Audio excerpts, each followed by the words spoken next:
February 14th, 2020. Valentine's Day.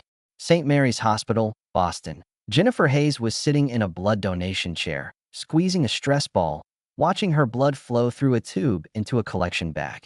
This was her third time donating blood. She did it because it was free, it helped people, and honestly, they gave you cookies and juice afterward, which was a nice bonus when you were living paycheck to paycheck. The nurse smiled at her. You're AB negative. Do you know how rare that is? Jennifer shrugged. I've heard it's uncommon. It's the rarest blood type in the world. Less than 1% of people have it. Your donation today could literally save someone's life. Jennifer smiled politely, but she wasn't thinking about saving lives. She was thinking about the $847 she owed the electric company, the $1,200 rent due in 2 weeks, and the fact that her 7-year-old daughter Emma needed new shoes because she'd outgrown hers again. She had no idea that the blood leaving her body at that exact moment was about to change her life in ways she couldn't possibly imagine, because 3 floors above her, a 19-year-old boy named Christopher Worthington was dying.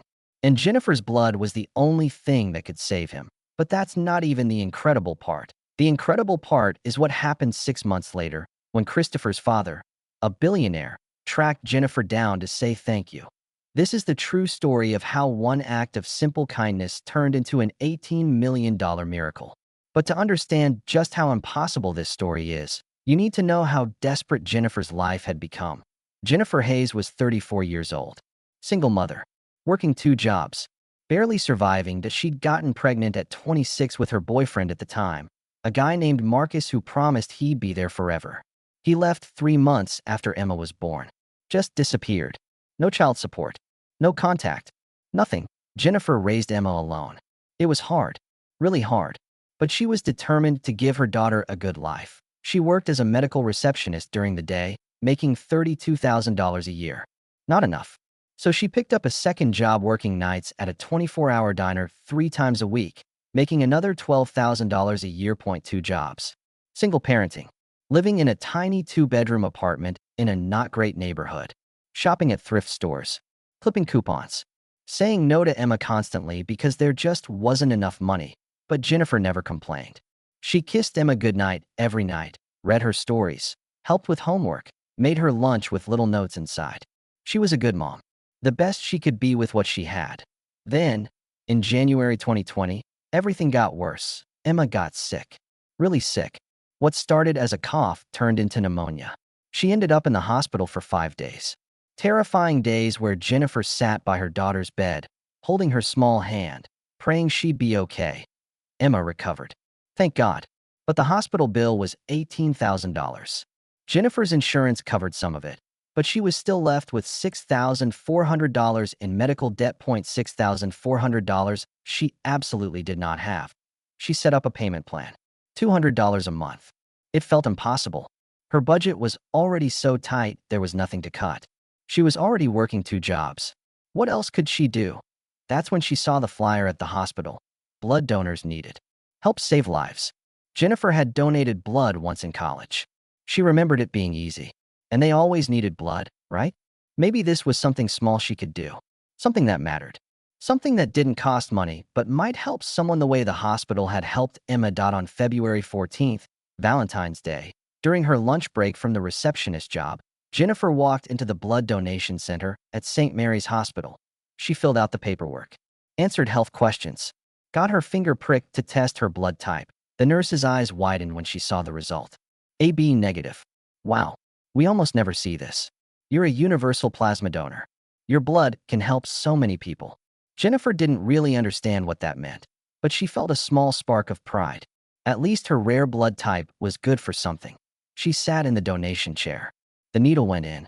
She squeezed the stress ball, watched TV on the small screen mounted on the wall. 20 minutes later, it was done. The nurse gave her cookies, apple juice, and a sticker that said, "I saved a life today." Jennifer went back to work. Forgot about it. Just another lunch break in another hard day. What she didn't know was that 3 floors above her, in the intensive care unit, a teenage boy was in critical condition and desperately needed her exact blood type. Christopher Worthington was 19 years old. Freshman at MIT. Brilliant kid. Studying aerospace engineering. He had his whole life ahead of him. Then he got sick. started feeling tired all the time, bruising easily, losing weight. His parents took him to doctor after doctor. Finally, a diagnosis: acute myeloid leukemia. Aggressive, fast-moving, life-threatening. Christopher started chemotherapy immediately. The treatment was brutal. It destroyed his immune system. He got an infection. His organs started failing. He needed massive blood transfusions to stay alive. But here's the problem. Christopher also had AB-negative blood, the rarest type, and the hospital was running dangerously low on AB-negative blood. His father, Richard Worthington, was out of his mind with worry. Richard was a billionaire, made his fortune in tech, sold his company for $8 billion in 2015. He had all the money in the world, but money couldn't create blood. Money couldn't save his son if they didn't have the right blood type. The hospital put out emergency calls to blood banks across the region. They needed AB-negative blood urgently. Jennifer's donation came in at exactly the right moment. Her blood was tested, processed, and rushed up to the ICU within hours. It went directly into Christopher's veins, along with blood from 2 other AB-negative donors they'd managed to find. The transfusion worked. Christopher's vital signs stabilized. He wasn't out of danger yet, but he'd survived another day. That blood bought him time. Time for the chemotherapy to work. Time for his body to fight. Over the next 3 months, Christopher received multiple transfusions. Some from Jennifer's original donation, some from other donors. Slowly, impossibly, he started to recover. By May 2020, Christopher was in remission. The cancer was gone. He was going to live. His parents, Richard and Margaret Worthington, were overwhelmed with gratitude. Their only child had been given a second chance at life. Richard wanted to thank the blood donors who'd saved his son. He asked the hospital for their names. The hospital explained that blood donation is anonymous. They couldn't release donor information without consent. But Richard Worthington hadn't built a multi-billion-dollar company by taking no for an answer. He donated $10 million to the hospital's blood center. He funded research. He became the hospital's biggest benefactor. And he very politely, very persistently asked if there was any way at all, to contact the donors who'd saved Christopher. The hospital administrators had a meeting, discussed ethics, privacy laws, what was right. They finally agreed. They would reach out to the donors and ask if any of them would be willing to be contacted by the family. No pressure. Completely voluntary. 3 donors had contributed to Christopher's transfusions. The hospital sent letters to all 3, explaining the situation. 2 donors declined. They wanted to remain anonymous. That was their right. 1 donor said yes. Jennifer Hayes. Jennifer received the letter in June 2020. It was from St. Mary's Hospital Blood Center. Dear Ms. Hayes, the blood you donated on February 14, 2020 was used to help save the life of a 19-year-old leukemia patient. The patient has made a full recovery, and his family would very much like to express their gratitude to you in person. If you would be willing to meet with them, please contact us at the number below. Jennifer read the letter 3 times. Someone had actually been saved by her blood? A real person? A teenager? She called the number. A very professional woman answered and explained that the family would like to invite her to lunch to say thank you. No obligation, just gratitude. Jennifer agreed. Why not? It would be nice to meet the person she'd helped. She had no idea who the Worthingtons were. She didn't follow business news or billionaire lists. The name Richard Worthington meant nothing to her. The lunch was scheduled for a Saturday afternoon at a restaurant Jennifer had never heard of. She looked it up. 5-star. Fancy. Way out of her league. She wore the nicest dress she owned, bought from a thrift store 3 years ago. Dropped Emma off at her neighbor's apartment. Took 2 buses to get to the restaurant because she didn't have a car. When she walked in, a hostess immediately greeted her by name. Ms. Hayes, the Worthington party is waiting for you. Right this way. She was led to a private dining room in the back. The door opened. Inside was a distinguished older couple, probably in their 60s, and a young man who looked pale and thin but was smiling warmly. The older man stood immediately and walked toward her with tears in his eyes. Jennifer, I'm Richard Worthington. This is my wife, Margaret. And this is our son, Christopher. His voice broke. You saved his life. Jennifer didn't know what to say. She shook his hand. Margaret hugged her, also crying. Christopher stood up, still a bit weak, and shook her hand. Thank you. I don't know how to thank you enough. You didn't know me. You just donated blood on your lunch break. And because you did, I'm alive. Jennifer felt tears welling up in her own eyes. I'm just glad you're okay. I had no idea. I thought it might help someone. They sat down, ordered lunch, started talking. Richard and Margaret asked about Jennifer's life. She was honest, told them about being a single mom, working 2 jobs, struggling but managing. She didn't mention the medical debt. Didn't want to seem like she was asking for anything. They asked about Emma. Jennifer's whole face lit up when she talked about her daughter. How smart she was. How kind. How much she loved reading and science. Christopher told his story. The diagnosis. The treatment. How scared he'd been. How grateful he was to be alive. It was a lovely lunch. Emotional. Real. Jennifer felt genuinely happy that her small act had helped this family. As dessert arrived, Richard cleared his throat. Jennifer, we asked you here to say thank you. But I hope you'll allow us to do more than just say it. Jennifer tensed. You don't need to do anything. Really, I'm just happy Christopher is okay. Please, Margaret said gently. Let us explain. Richard continued. We did some research. I hope you don't mind. We wanted to understand who you are. We know you're a single mother. We know you work 2 jobs. We know your daughter Emma was hospitalized in January, and you're dealing with medical debt from that. Jennifer felt her face flush with embarrassment. How did you? I'm sorry if that feels invasive, Richard said. But we wanted to help in a meaningful way. Jennifer, you saved our son's life. You gave us our child back. There's no amount of money that could ever repay that. But we'd like to try to make your life easier. The way you made ours possible. He slid an envelope across the table. We've paid off your medical debt. All of it. The hospital bill. Everything. It's done. Jennifer stared at the envelope. Opened it with shaking hands. Inside was a letter from the hospital confirming zero balance on Emma's account. $6,400. Just gone. She started crying. I can't accept this. This is too much. I don't. There's more, Margaret said softly. Richard pulled out another envelope. We've set up an education trust fund for Emma.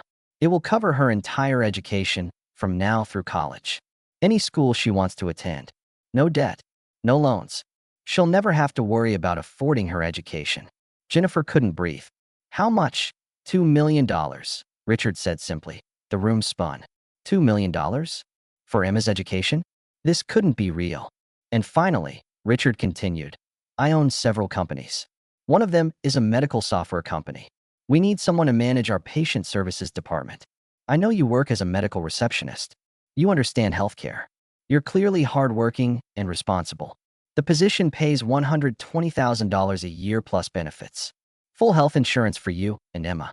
If you're interested, the job is yours. Jennifer couldn't speak. She just sat there, tears streaming down her face. $120,000 a year.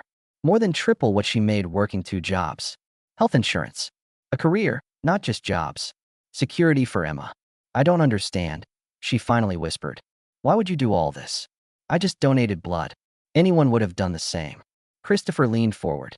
But you did do it. When you probably had a million other things to worry about. When you were struggling yourself. You still took time to help a stranger. That's not nothing. That's everything. Margaret reached across the table and took Jennifer's hand. You gave us our son. Let us give you and Emma a better life. Please. Jennifer accepted the job. Started 2 weeks later. Quit both her old jobs. For the first time in years, she worked normal hours. Had weekends off. Could actually spend time with Emma. The job was challenging but rewarding. She was good at it. Really good. She understood patience because she'd been one. She'd sat in those waiting rooms. She knew what people needed. Within a year, she was promoted to Director of Patient Services. Her salary increased to $180,000. Emma thrived. No more worrying about money for school supplies or field trips. They moved to a better apartment, then bought a small house. Emma got involved in science programs and discovered she wanted to be a doctor. But the Worthingtons didn't just change Jennifer's financial life. They became family. Christopher and Emma became like brother and sister. The Worthingtons invited Jennifer and Emma to holidays, birthdays, family vacations. They didn't treat Jennifer like a charity case. They treated her like someone they genuinely cared about. Richard later told Jennifer, you saved Christopher's life with your blood. But you've given us so much more. You've reminded us what really matters. Not money. Not business success. Kindness. Human connection. People helping people. In 2023, Christopher graduated from MIT. At his graduation party, he gave a speech thanking everyone who'd helped him survive. When he got to Jennifer, he said, "This woman donated blood on her lunch break and didn't think twice about it. She had every reason to be too busy, too stressed, too focused on her own problems. But she wasn't. She took 30 minutes to help a stranger. And because she did, I'm standing here today. That's the kind of person I want to be." There wasn't a dry eye in the room. Today, Jennifer is 38 years old. She's the vice president of patient services at Richard's Medical Software Company, earning $250,000 a year. Emma is 12, thriving in school, still wants to be a doctor, and has a fully funded education waiting for her. The total value of what the Worthingtons have given Jennifer over the years, paying off debt, education trust, job opportunities, salary increases, is approximately $3.8 million. And that's not counting the priceless gift of genuine friendship and family. All because Jennifer donated blood on Valentine's Day. But here's what Jennifer wants people to know. I didn't donate blood expecting anything in return. I did it because it was the right thing to do. The fact that it led to all of this is incredible, and I'm grateful every day. But that's not why you should help people. You should help people because they need help. Because you can. Because kindness matters even when nobody's watching. She still donates blood regularly. AB negative, the rarest type. She's donated 24 times since that February day in 2020. She's probably saved multiple lives by now. She also volunteers at blood drives. Encourages others to donate. Tells them, you never know whose life you might save. It might be a teenager with leukemia. It might be someone in a car accident. It might be a mother, a father, someone's only child. And that person's family might never know your name. But you'll have given them the greatest gift imaginable. More time with someone they love. The Blood Donation Center at St. Mary's Hospital now has a plaque on the wall. It says, "In honor of all blood donors who give selflessly to save lives. Special recognition to Jennifer Hayes, whose donation on February 14th, 2020 saved Christopher Worthington and inspired a lifetime of giving." Jennifer visits that plaque sometimes, stands in front of it, remembers who she was on that day. A struggling single mom who just wanted to help, who had no idea that 30 minutes of her time would change everything.